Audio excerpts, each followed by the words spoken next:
Crise migratoire, contrairement aux prévisions espagnoles, l'Union européenne ne condamne pas le Maroc.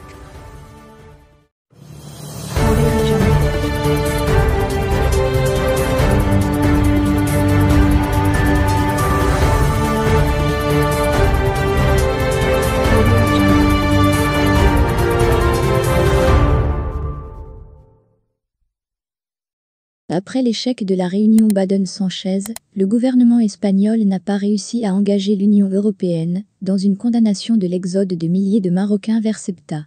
Une fois de plus, les prévisions de la presse espagnole concernant le Maroc ont fait chou blanc.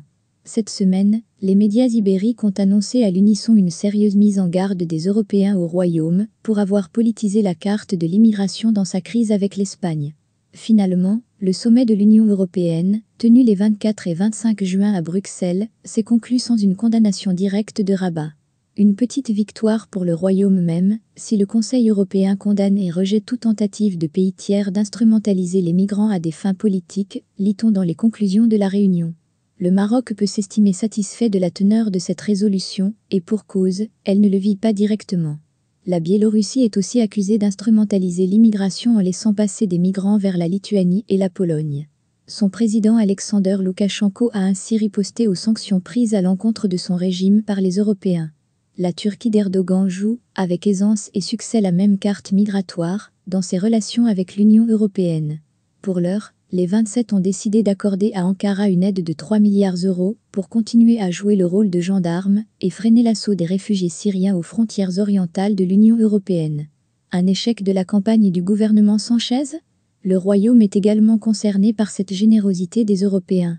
En effet, le sommet a enjoint à la Commission et au haut représentant, l'Espagnol Josep Borrell, en étroite coopération avec les États membres, de présenter des plans d'action pour les pays d'origine et de transit prioritaires à l'automne 2021, en indiquant des objectifs clairs, des mesures de soutien supplémentaires et des échéances concrètes.